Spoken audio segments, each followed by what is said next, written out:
اللہ کے لیے مجھے جانے دو۔ ہسپتال میں ایڈمٹ وہ لڑکی بے ہوشی میں چیخ رہی تھی اور سارے ڈاکٹرز اس کے کمرے میں جمع تھے کہ اچانک ایک ڈاکٹر نے اسے زہر کا انجیکشن لگا دیا اور راتوں رات دفنا دیا۔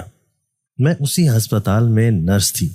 مجھے تجسس ہوا تو میں اس لڑکی کی قبر پر گئی، پر اندر آواز محسوس کر کے فوری قبر کھودنے سے اسے باہر نکالا تو ڈر کے پیچھے ہو گئی۔ میں جلدی سے واپس قبر بند کرنے لگی، لیکن میرا ہاتھ۔ اماں، اماں کہاں ہو تم؟ میں اماں کو آوازیں دیتی گھر میں داخل ہو گئی تھی۔ آج میں بے انتہا خوش تھی اور یہ خوشی میں اماں کے ساتھ بانٹنا چاہتی تھی۔ ہاں، کیا ہوا؟ اماں مجھے حسب معمول باورچی خانے میں دکھائی دی تھی۔ اماں میں نہ کہتی تھی کہ رب سوہنا سب صحیح کر دے گا۔ میں نے اماں کے ہاتھوں میں ہاتھ دے کر اماں کو گھما ڈالا۔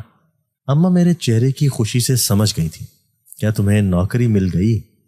ہاں اماں، ہاں، بہت بڑا ہسپتال ہے اور تنخواہ پورے 20,000۔ میں نے خوشی سے آنکھیں ٹپٹپائیں تو اماں ہنس دیں۔ یہ تو بہت خوشی کی بات ہے، میری بیٹی بہت مضبوط ہے۔ جہاں میں ٹوٹ جاتی ہوں وہاں بھی تم حوصلہ نہیں ہارتی۔ اماں کی آنکھوں میں موتی چمکے تو میں نے فوراً اماں کی آنکھیں صاف کی۔ نہیں اماں، بس اب نہیں رونے دوں گی آپ کو۔ اب وہ دن گئے، دیکھنا آپ کو یہ بیٹی کتنا آگے لے جائے گی، ابھی تو پہلا قدم ہے۔ میں نے مسکراتے ہوئے کہا تو اماں بھی مسکرا دی۔ نوکری ملتے ہی مجھ میں عزم و ہمت پیدا ہو گئی تھی۔ مجھے جلد ہی اپنے حالات بدلتے دکھائی دے رہے تھے۔ میرا نام کومل ہے۔ میری زندگی بہت سے مسائل میں گھری ہوئی تھی۔ میرا دنیا میں اماں کے سوا کوئی نہ تھا۔ میری ماں بھی ایک نرس تھی۔ اماں نے بڑی مشکل سے مجھے پال پوس کر بڑا کیا تھا۔ مجھے یہ بات کبھی سمجھ نہ آئی تھی کہ خاندان کے لوگ اماں کے ساتھ اچھا سلوک کیوں نہ کرتے تھے۔ ویسے تو ہمارا کوئی اتنا بڑا چوڑا خاندان نہ تھا، مگر جو بھی رشتہ دار تھے وہ نہ جانے کیوں اماں سے نفرت کرتے۔ میں نے ہمیشہ سے اپنی ماں کو لوگوں کے سامنے ذلیل و خوار ہوتے ہوئے دیکھا تھا۔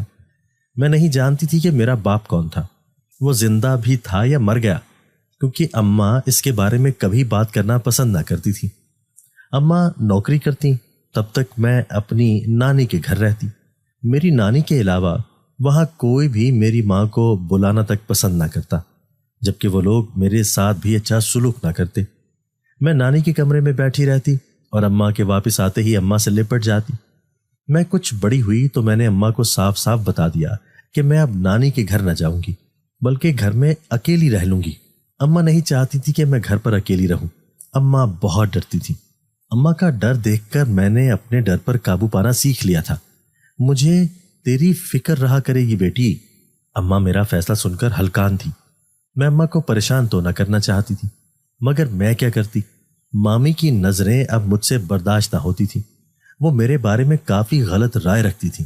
میں نے اپنے بارے میں ان کے منہ سے کچھ الفاظ سنے تھے۔ ان کو ڈر تھا کہ کہیں میں ان کے بیٹوں کو اپنے جال میں نہ پھنسا لوں، حالانکہ میں نے ابھی میٹرک ہی کیا تھا۔ اگر میں اماں کے سامنے نہ ڈٹتی تو مجھے نہ جانے وہ کتنا عرصہ تکلیف کا وقت گزارنا پڑتا۔ میں ضد کی اتنی پکی نکلی کہ اماں کو اپنا چھوٹا سا گھر بیچ کر ہسپتال کے قریب گھر لینا پڑا۔ اماں ہمیشہ کی طرح گھبرائی ہوئی تھی۔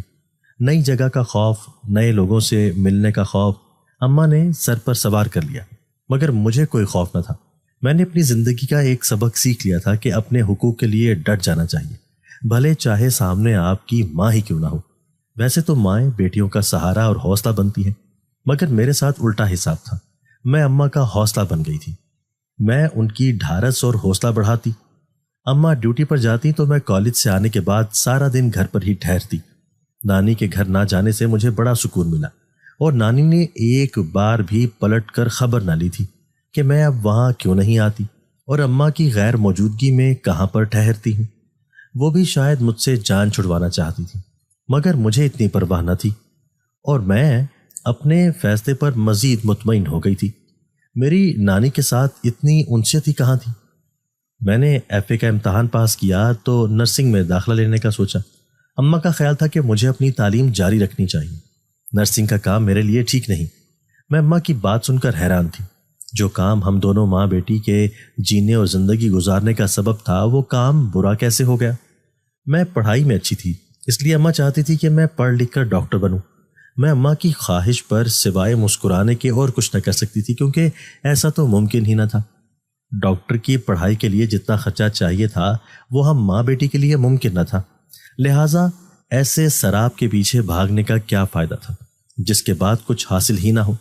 نرسنگ کے کورس میں ساتھ ہی تنخواہ ملنا شروع ہوتی تو میں اماں کو نوکری چھڑوا سکتی تھی۔ اماں میں اب اتنا دم خم نہ رہا تھا کہ وہ 12 گھنٹے کی ڈیوٹی سر انجام دیں، اور جب بھی ہسپتال سے واپس آتی تو اتنی تھکی ہاری ہوتی کہ مجھ سے ان کی حالت نہ دیکھی جاتی۔ میں گھر کا کام نپٹا کر رکھتی اور گھر آنے کے بعد اماں کو بھرپور آرام دیا کرتی تھی۔ اب اماں کی عمر اتنی ہو گئی تھی کہ وہ اتنے گھنٹے ہسپتال میں ڈیوٹی پر کھڑی نہ رہ سکتی تھی، اس لیے میں چاہتی تھی کہ میں جلد از جلد کچھ ایسا کروں کہ مجھے ماہانہ پیسے آنا شروع ہو جائیں، اور یہ صرف ایک نرسنگ کے کام میں ہی ممکن تھا۔ میں اماں کی طرح سہانے سپنوں پر یقین رکھنے والی نہ تھی، بلکہ دور اندیش تھی، اس لیے میں نے یہی سوچا کہ مجھے نرسنگ کورس میں داخلہ لے لینا چاہیے۔ اماں کو قائل کرنا کچھ ایسا مشکل ثابت نہ ہوا۔ اس کے پاس نہ دلیل تھی نہ میری کسی بات کا جواب، لہٰذا میں نے اماں کی خواہش کو پش سے پشت ڈال کر نرسنگ کورس میں داخلہ لے ہی لیا۔ پڑھائی کے ساتھ ساتھ مجھے ماہانہ وظیفہ بھی ملا کرتا جو ہم دونوں ماں بیٹی کے لیے کافی تھا، لہٰذا میں چاہتی تھی کہ اماں اب گھر بیٹھ کر آرام کرے، مگر اماں کو نوکری کرنے کا شوق تھا، وہ ابھی نوکری چھوڑنا نہیں چاہتی تھی۔ میں نے بھی اماں پر زور نہ دیا، ان کو جب مناسب لگتا وہ نوکری چھوڑ سکتی تھی۔ اماں کے سر سے کمانے کا پریشر کم ہوا تو اماں نے کچھ عرصہ بعد خود ہی نوکری چھوڑ دی۔ میں بھی خوش تھی کہ نوکری چھوڑنے میں اماں کی اپنی مرضی شامل تھی، وگرنہ اماں اپنے سر پر پریشانی سوار کر کے بیمار بھی ہو سکتی تھی۔ اب اماں گھر پر آرام کرتی جبکہ میں باہر پڑھائی کے لیے جاتی۔ میں اب کافی مطمئن تھی کہ میری وجہ سے ماں کو آرام مل رہا تھا، آخر اس نے بھی ساری زندگی مجھ پر قربان کی تھی، تو اتنا حق تو میرا بھی بنتا تھا کہ میں اسے آرام فراہم کر سکوں۔ میرا کورس مکمل ہوا تو میں نے مختلف ہسپتالوں میں نوکری کے لیے درخواست دے دی۔ میں چاہتی تھی کہ مجھے جلد از جلد نوکری مل جائے تاکہ گھر کا خرچہ چلتا رہے، مگر میرے پاس ابھی چونکہ تجربہ نہ تھا، اس لیے مجھے نوکری ملنے میں کافی مشکلات کا سامنا کرنا پڑ رہا تھا۔ میں جہاں بھی نوکری کے لیے جاتی وہاں مجھ سے پہلے ہی تجربہ کار نرس موجود ہوتی، لہٰذا میں نے چھوٹے موٹے کلینک پر ڈیوٹی کر کے تجربہ حاصل کرنا چاہا، کیونکہ مجھے فوری پیسوں کی ضرورت تھی۔ نرسنگ کے دوران میں نے کچھ جمع پونجی کر رکھی تھی جو ان دنوں کام آ رہی تھی، مگر وہ بھی جلد ہی ختم ہونے والی تھی۔ گھر کا گزارا کرنے کے لیے مجھے محنت کرنی ہی تھی، اور وہ میں کر بھی رہی تھی۔ کچھ عرصہ بعد مجھے ایک بڑے ہسپتال میں نوکری مل گئی۔ مجھے امید نہ تھی کہ مجھے اتنی اچھی نوکری اتنی جلدی مل جائے گی۔ میں اپنے رب کی شکر گزار تھی، یہ سب اس کی رضا سے ممکن تھا۔ میں نے گھر آ کر اماں کو یہ خوشخبری سنائی تو وہ بھی خوش ہو گئی۔ میں نے دل لگا کر محنت سے کام کرنے کا عزم کر رکھا تھا، لہٰذا میں مقررہ وقت پر اپنی ڈیوٹی انجام دینے پہنچ جاتی اور کئی گھنٹے مسلسل کام میں لگی رہتی۔ ڈاکٹر میری کارکردگی سے کافی خوش تھے۔ یہ ایک پرانا مگر پرائیویٹ ہسپتال تھا۔ ہسپتال کا مالک اکثر ہسپتال کے دورے پر آیا رہتا اور ڈاکٹرز اور نرسوں سے بھی مختلف سوالات کرتا۔ میں بھی آگے بڑھ کر اسے جواب دیتی تاکہ وہ میری کارکردگی سے خوش ہو کر مجھے ترقی عطا کرے۔ میرے اندر آگے بڑھنے کا بہت جوش اور جذبہ تھا۔ ایک دن میری نائٹ ڈیوٹی تھی کہ ہسپتال میں ایک لڑکی کو لایا گیا، وہ بے ہوش تھی، اسے فوراً ایمرجنسی میں بھیج دیا گیا۔ ہسپتال کے سارے ڈاکٹرز بھاگ کر اس کے کمرے میں جمع تھے۔ میں بھی ڈاکٹرز کی مدد کی غرض سے وہیں موجود تھی۔ وہ لڑکی نیم بے ہوشی میں چلا رہی تھی۔ اللہ کے واسطے مجھے جانے دو، اس کا علاج جاری تھا۔ میں نے ڈاکٹر فواد کی ہدایت پر اسے ڈرپس لگا دی تھی، مگر اسے ہوش نہ آیا تھا۔ اس کو دوائیاں دے دی گئیں تو سبھی ڈاکٹرز اپنے اپنے کمروں میں چلے گئے۔ تبھی ڈاکٹر انجم کو میں نے اس لڑکی کے کمرے کی جانب بڑھتے دیکھا تو میں بھی مدد کی غرض سے ان کے پیچھے چلی آئی۔ وہ ابھی بھی بے ہوشی میں بڑبڑا رہی تھی۔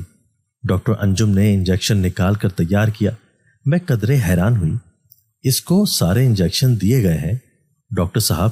میں نے انہیں معلومات فراہم کرنے کی کوشش کی تو انہوں نے اپنے ہونٹوں پر انگلی رکھ کر چپ رہنے کا اشارہ کیا۔ میں حیران تھی کہ ڈاکٹر انجم اس لڑکی کو کون سا انجیکشن دے رہے تھے۔ ڈاکٹر نے جو ہی لڑکی کو انجیکشن لگایا اس کے جسم کو ایک جھٹکا سا لگا اور کچھ ہی دیر میں وہ بری طرح تڑپنے لگی۔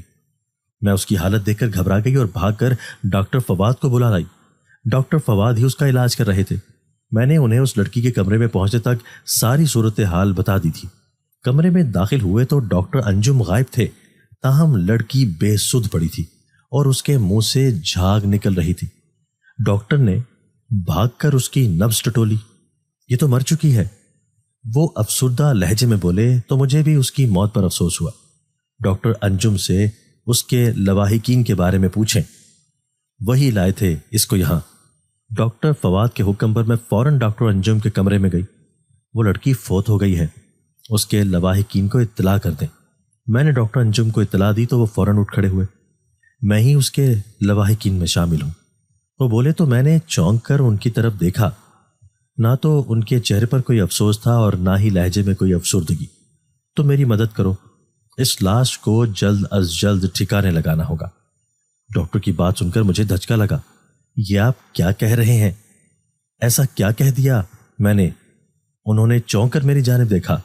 لاوارث لاشیں یوں ہی دفنائی جاتی ہیں، کیا تم اس شعبے میں نہیں ہو؟ انہوں نے بھویں اچکائیں تو میں چپ رہ گئی۔ اتنا تو میں بھی جانتی تھی کہ لاوارث لاشیں یوں دفنائی نہیں جاتی، ضرور کوئی نہ کوئی گڑبڑ تھی۔ ڈاکٹر انجم ہسپتال میں موجود لڑکے کی مدد سے لاش ایمبولینس میں ڈال کر اسی وقت ہسپتال سے باہر لے گئے تو میں فوراً بھاگ کر ڈاکٹر فواد کے پاس گئی۔ وہ یہاں کے ہیڈ اور سب سے سینئر ڈاکٹر تھے۔ میں نے ان کو تمام صورتحال بتائی تو وہ سوچ میں پڑ گئے۔ تم فکر نہ کرو، ہسپتال سے کچھ فاصلے پر ہی قبرستان ہے، اسے وہیں دفنا دیں گے۔ اب تو اس کی جان چلی گئی، اب ہم کیا کر سکتے ہیں؟ اچھا ہے جلد دفنا دیا جائے ورنہ ہسپتال کا نام بدنام ہوگا۔ تم وارڈ کا ایک چکر لگاؤ، ڈاکٹر فواد اطمینان سے بولے تو میں حیران رہ گئی۔ یہ کوئی اتنی چھوٹی بات نہ تھی، مگر سب لوگ اس بات کو اتنا نارمل کیوں لے رہے تھے؟ ایک لڑکی کو یوں زہر کا انجیکشن لگا کر مار دیا گیا تھا، اسے راتوں رات دفنا دیا گیا تھا، مگر کسی کو کوئی فرق ہی نہ پڑتا تھا۔ میرے لیے یہ سب کچھ دیکھنا اور برداشت کرنا کافی مشکل تھا۔ ڈاکٹر انجم جلد ہی واپس لوٹ آئے تھے۔ صبح ہونے کے قریب تھی، میری ڈیوٹی ختم ہونے میں کچھ گھنٹے باقی تھے، مگر میں ساتھی نرس کو اپنے گھر جانے کا بتا کر ہسپتال سے نکل آئی۔ میرا رخ قبرستان کی جانب تھا۔ صبح کی مدھم روشنی پھیل چکی تھی۔ یہ ایک چھوٹا سا قبرستان تھا۔ گیٹ سے داخل ہوتے ہوئے تازہ مٹی سے بنی قبر پر میری نظر پڑی تو میں جلدی سے آگے بڑھی۔ میرا دل افسوس اور دکھ سے بھر گیا۔ میں واپس پلٹ نہیں لگی تھی کہ مجھے اندر کچھ آواز محسوس ہوئی۔ میں نے حیران ہوتے ہوئے قبر کی مٹی ہٹانا شروع کر دی۔ جیسے ہی قبر کھود دی تو لڑکی کو اندر زندہ پایا۔ میری مدد کرو، جلدی مجھے باہر نکالو۔ میں نے اپنا ہاتھ بڑھا کر اسے باہر نکالا تو وہ دوڑ کر پیچھے ہٹی اور غور سے مجھے دیکھنے لگی۔ میں جلدی سے واپس قبر بند کرنے لگی، مگر میرا ہاتھ مٹی کے اندر دھس گیا اور میں ایک دم قبر میں جا گری۔ لڑکی نے جلدی سے مجھے پکڑ کر اپنی جانب کھینچا، وگرنہ میں اس مٹی کے ساتھ ہی قبر میں جا پڑتی۔ چلو جلدی آؤ۔ میں نے اپنے کپڑے جھاڑتے ہوئے اس کا بازو پکڑا اور اسے لے کر دوڑ لگا دی۔ میں اسے اپنے گھر لے آئی۔ اپنے پرس میں موجود چابی سے دروازہ کھول کر میں اسے اندر لے آئی۔ اماں ابھی بھی سو رہی تھی، لہٰذا میں اسے اپنے کمرے میں لے گئی۔ اس کی حالت خراب تھی۔ میں نے اسے ابتدائی طبی امداد فراہم کر کے چائے کے ساتھ بسکٹ کھانے کو دیے تو اس کی حالت میں کافی بہتری آئی۔ تم کون ہو اور تمہارے ساتھ ایسا سلوک کیوں کیا گیا؟ میں تجسس سے بھری ہوئی تھی، لہٰذا میں نے فوراً ہی سوال پوچھا، تم کون ہو؟ اس نے جواب دینے کی بجائے مجھ سے میرے بارے میں پوچھا تو میں چونک گئی۔ وہ بھی مجھے نہ جانتی تھی۔ ہسپتال میں تو وہ بے ہوش تھی۔ میں دراصل ایک نرس ہوں، اسی ہسپتال میں کام کرتی ہوں جہاں تمہارا علاج جاری تھا۔ مجھے احساس ہو گیا تھا کہ تمہارے ساتھ کچھ غلط ہوا ہے، اس لیے میں تمہاری مدد کی غرض سے تمہاری قبر پر پہنچ گئی تھی۔ اب کہ اس کے چہرے پر اطمینان چھلکا تھا۔ میرا نام مومل ہے، دراصل ڈاکٹر انجم کوئی غیر نہیں بلکہ میرا شوہر ہے۔ وہ بولی تو میں دنگ رہ گئی۔ میں نے ابا کی مرضی کے خلاف ڈاکٹر انجم سے شادی کی تھی۔ وہ عمر میں مجھ سے کافی بڑا تھا، مگر میں اس کی محبت کے جھانسے میں آ گئی تھی۔ شادی کے بعد اس کی اصلیت سامنے آئی۔ وہ مجھ سے نفرت کرنے لگا۔ مار پیٹ اس کا معمول بن گیا۔ وہ جانتا تھا کہ میں واپس ابا کے پاس نہ جا سکتی تھی۔ میں چپ چاپ اس کا ظلم و ستم برداشت کرتی رہی۔ وہ پہلے سے شادی شدہ تھا، اس کے بیوی اور بچے دوسرے گھر میں رہا کرتے تھے۔ ایک دن میں گھر سے نکل آئی اور بھاگتے بھاگتے ایک گاڑی سے ٹکرا گئی۔ میں بے ہوش تھی تو لوگوں نے مجھے اٹھا کر ہسپتال پہنچا دیا، مگر میری بدقسمتی کہ مجھے اسی ہسپتال میں پہنچا دیا گیا جہاں ڈاکٹر انجم کام کرتا تھا۔ آگے کا تمہیں معلوم ہی ہے۔ اس نے مجھے کوئی انجیکشن لگایا تھا جس سے میں بے ہوش ہوئی تھی۔ مگر میری جان نہ گئی. مجھے ہوش آیا تو میں نے چیخنا چلانا شروع کر دیا. اگر تم میری مدد کو نہ پہنچتی تو شاید اب تک تو میرا دم گھٹ جاتا. اس نے تشکر بھری نظروں سے میری جانب دیکھا. مگر باقی ڈاکٹرز کو تمہاری مدد کرنی چاہیے تھی. میں تو ڈاکٹر فواد کی بے حسی پر حیران ہوں. میں نے انہیں سب بتایا، پھر بھی وہ تمہاری مدد کو نہ آئے تھے. ڈاکٹر انجم کی پہلی بیوی ڈاکٹر فواد کی بیٹی ہے، اس لیے وہ اچھی طرح مجھے جانتا ہے. وہ تو یہ چاہتا ہی نہ تھا کہ میں انجم کے ساتھ شادی کروں. اس کی بات سن کر میں چونک گئی. تبھی وہ اتنا بے حس بنا بیٹھا تھا اور نبض ٹٹول کر اس نے مجھ سے جھوٹ بولا تھا کہ لڑکی چل بسی ہے. اسے اپنی بیٹی کی اتنی پرواہ تھی اور کسی اور کی بیٹی کے ساتھ یہ سلوک کیا گیا تھا. میرے دل میں ان دونوں ڈاکٹرز کے لیے نفرت بھر گئی. مگر فوراً سے پہلے پولیس کو اطلاع دینی چاہیے تاکہ وہ دوبارہ تمہارے ساتھ ایسا سلوک نہ کرے. میں نے اس لڑکی کو مشورہ دیا تو وہ ٹھنڈی سانس بھر کر رہ گئی. میں بھلا اکیلی کیا کروں گی؟ ان لوگوں کا مقابلہ نہیں کر سکتی. تو تم اپنے ابا کے پاس واپس چلی جاؤ. میں نے اسے دوسرا مشورہ دیا تو وہ سوچ میں ڈوب گئی. اگر تمہارے ابا تم سے محبت کرتے ہیں تو وہ تمہیں ضرور معاف کر دیں گے. اس نے چونک کر میری جانب دیکھا. اس میں کوئی شک نہیں کہ ابا مجھ سے بہت پیار کرتے تھے، مگر میں نے ان کے پیار کی قدر نہ کی. یقین کرو شادی کے بعد کوئی ایسا لمحہ نہیں جب مجھے پچھتاوا نہ ہوا ہو. وہ رو دی تو میں نے جھٹ پرس سے اپنا فون نکالا اور اس کی طرف بڑھا دیا. لو اپنے ابا کو فون کر لو. دروازے پر دستک کی آواز سن کر میں فوراً اٹھ کھڑی ہوئی. اماں بھی جاگ گئی تھی.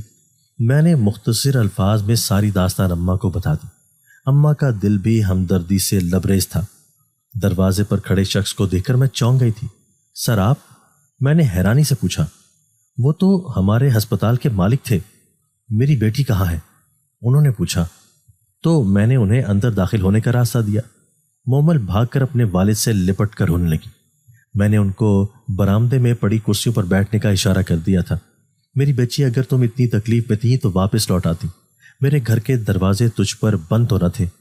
وہ اپنی بیٹی کو سینے سے لپٹائے بولے تھے. مومل نے ایسے باپ کو چھوڑ کر کتنی بڑی غلطی کی تھی. مجھے معلوم تھا کہ ڈاکٹر انجم کی نیت خراب تھی. شاید وہ تمہارے ذریعے میرے ہسپتال پر قبضہ کرنے کا ارادہ رکھتا تھا. خود تو اس قابل تھا نہیں کہ اپنا ہسپتال بنا سکے اور میری بیٹی کو دھوکہ دے رہا تھا. اسی لیے میں نے تمہیں اس سے شادی کرنے سے منع کیا تھا. مگر تم نے میری مرضی کے خلاف گھر سے بھاگ کر اس سے شادی کر لی.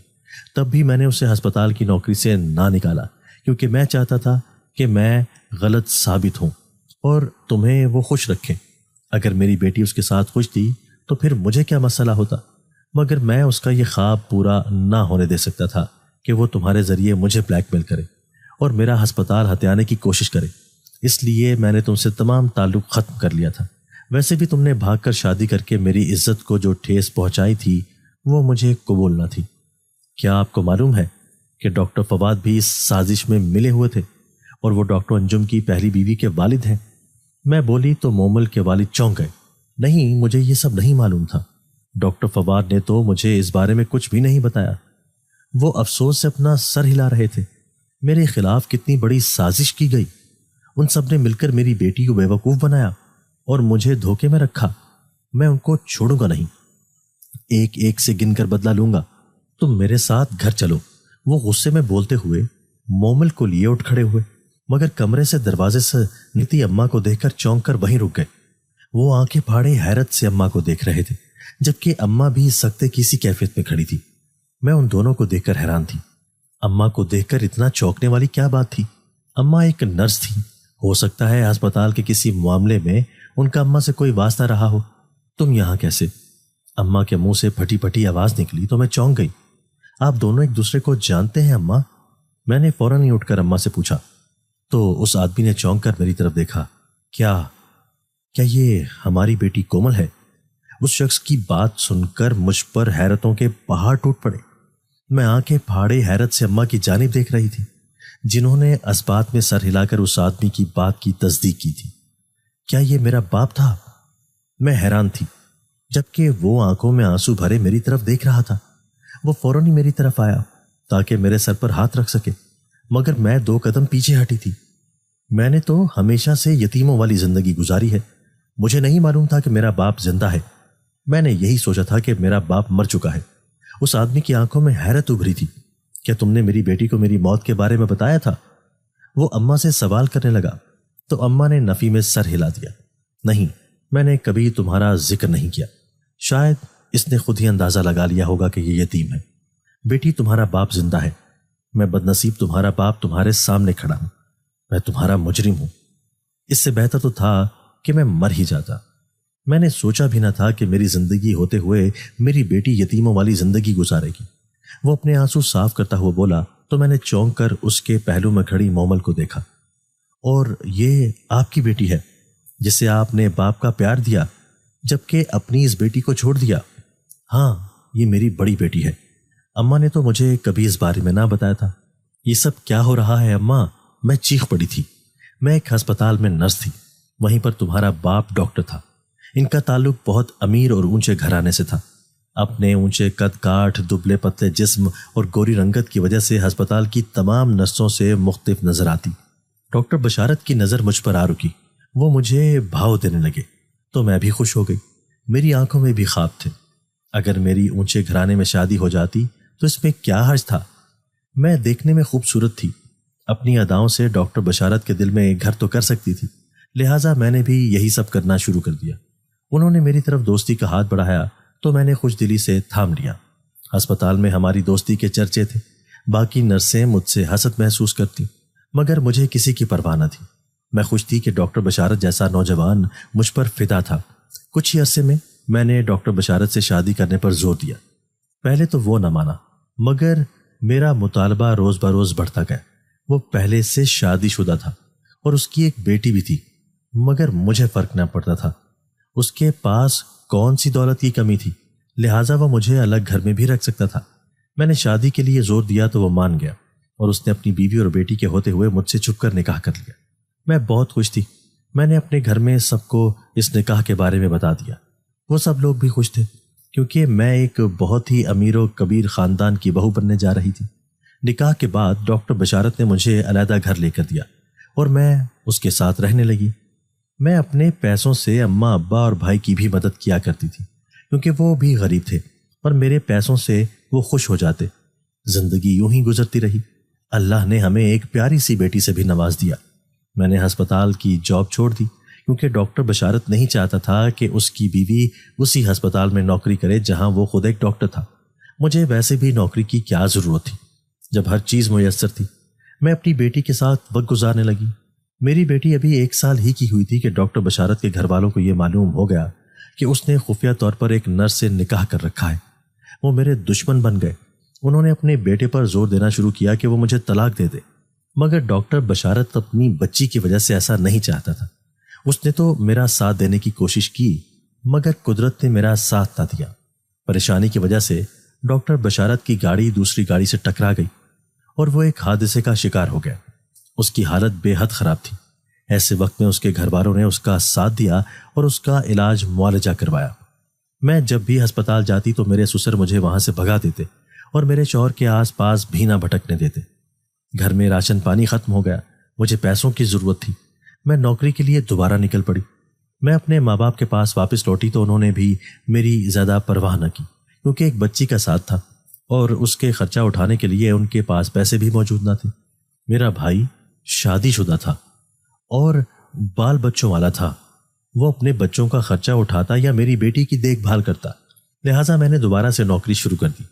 میرے بھائی اور ماں باپ کے تانے بڑھ گئے کہ میں نے اپنی مرضی سے شادی کر کے ان کو بڑا رسوا کیا، حالانکہ پہلے انہیں اس بات پر اعتراض نہ تھا، جبکہ اب میں واپس آ موجود ہوئی تھی تو انہیں اس بات پر اعتراض ہونے لگا۔ ڈاکٹر بشارت کو ہسپتال سے ڈسچارج کر دیا گیا مگر اس کے گھر والوں نے مجھے اس سے ملنے نہ دیا۔ انہوں نے ڈاکٹر کو اس کی بیوی اور بیٹی سمیت بیرون ملک بھجوا دیا، جبکہ میں در بدر ہو گئی۔ اماں اپنی کہانی سنا کر رو دی تھی۔ میں بیمار تھا، چلنے پھرنے کے قابل نہ تھا۔ مجھے علاج کی غرض سے باہر بھجوایا گیا تھا۔ میرے گھر والوں نے مجھے کہا تھا کہ وہ میری دوسری بیوی اور بیٹی کا خرچہ اٹھا رہے ہیں، بس مجھے ان سے بات کرنے کی اجازت نہ تھی۔ میرے لیے اتنا بھی کافی تھا کہ کم از کم میری بیوی کو خرچے کی تنگی نہ ہو۔ ویسے بھی میں اس حالت میں اپنی بیوی کے ساتھ کیا کام آ سکتا تھا۔ میں 5 سال بعد گھر واپس لوٹ سکا۔ میں نے تمہیں تلاش کرنے کی بہت کوشش کی مگر تم مجھے نہیں ملی۔ مجھے تمہارے گھر والوں کے بارے میں کچھ معلوم نہ تھا، وگرنہ میں ان سے ہی معلومات لے لیتا۔ اتنے سالوں بعد ہسپتال سے بھی تمہارے گھر کا پتہ نہ مل سکا۔ میرے ماں باپ فوت ہو گئے اور چند سالوں بعد میری پہلی بیوی بھی مجھے چھوڑ گئی۔ میں نے اپنی بیٹی کو بہت پیار سے پالا، مگر دیکھو اس کے ساتھ بھی وہی سب ہوا جو میں نے تمہارے ساتھ کیا تھا۔ ڈاکٹر انجم نے اس کو بہکا کر اس سے نکاح کر لیا اور پھر اس کے ساتھ برا سلوک کرنے لگا۔ اللہ نے میری بیٹی سے تم پر ہونے والے ظلم کا بدلہ لے لیا۔ مجھے معاف کر دو، میں تم دونوں کا گناہ گار ہوں۔ اماں ابا نے مجھے اور مومل کو بھی رلا دیا۔ میں نے اپنے والد کو معاف کر دیا تھا۔ اس سب میں ان کا اتنا قصور نہ تھا، شاید یہ سب نصیب میں لکھا تھا، اور اب دوبارہ ملاقات بھی قدرت کی رضامندی سے ہوئی تھی۔ ابا ہمیں اپنے بڑے سے گھر میں لے آئے۔ انہوں نے ڈاکٹر فواد کو ہسپتال سے نکال دیا، جبکہ ڈاکٹر انجم کو جیل بھجوا دیا۔ ابا نے ہسپتال میرے نام کر دیا کہ اب مجھے ہی پورے ہسپتال کو سنبھالنا ہوگا۔ میں بے انتہا خوش تھی۔ جس ہسپتال میں نوکری ملنے پر میں اس قدر خوش تھی، وہ ہسپتال میرے نام پر ہو گیا تھا۔ اماں مومل کو بھی اتنا ہی پیار کرتی جتنا مجھے، اور ابا مجھے بھی اتنا ہی پیار کرتے جتنا مومل کو۔ میں اپنے رب کی رضا پر خوش ہونے کے ساتھ ساتھ حیران بھی تھی کہ اس نے کس طرح ہم سب کو دوبارہ ملوا دیا تھا۔